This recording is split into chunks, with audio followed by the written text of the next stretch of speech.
Il était une fois 3 vieux sages qui vivaient en Chine.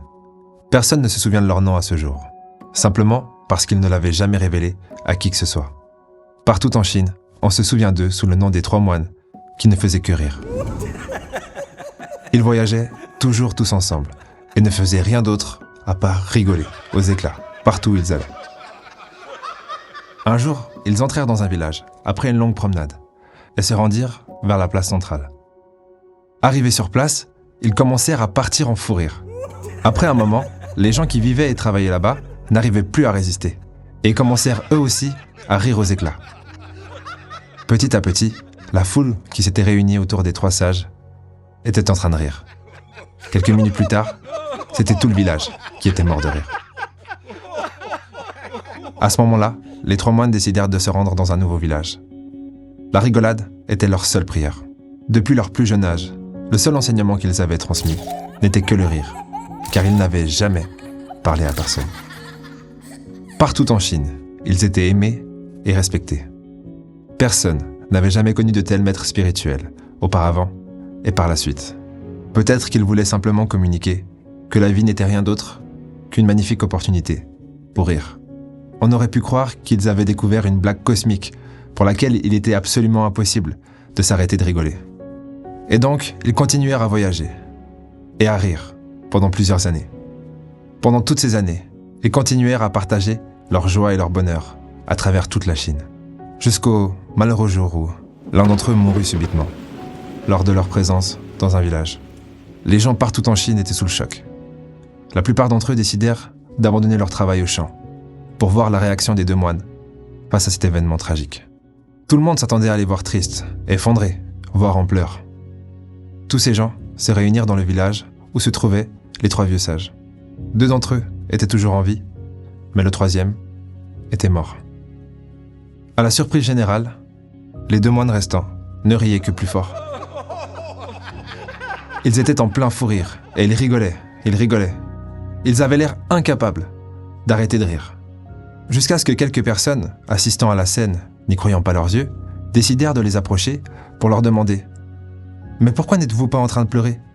Votre meilleur ami est mort ?» Et pour la première fois, les vieux moines ont répondu. Parce que hier, en venant dans votre village, il nous a proposé un pari. Il nous a dit que le premier qui serait capable de mourir serait le grand gagnant. Et il vient juste de gagner, ce vieil escroc. Il avait même déjà préparé son testament.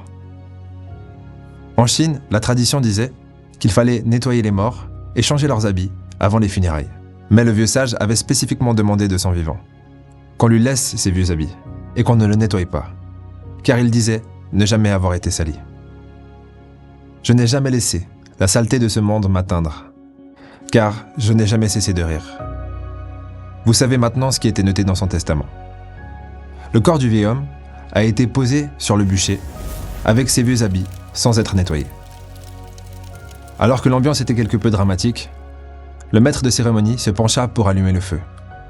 Il se brûla la main. Les 2 moines rirent encore plus fort. Le maître de cérémonie, qui ne s'était pas vraiment blessé, se tourna, l'air gêné, et ria aussi, pour sa maladresse. Dans la seconde qui suivit, toutes les personnes présentes à la cérémonie finirent par avoir le plus gros fou rire de leur vie.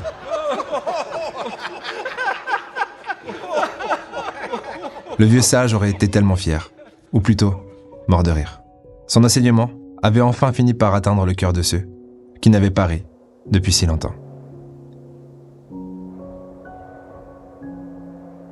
Aucun d'entre nous avons un contrôle sur ce qui va nous arriver ou ce qui nous est déjà arrivé, mais on a tous un contrôle sur notre réaction.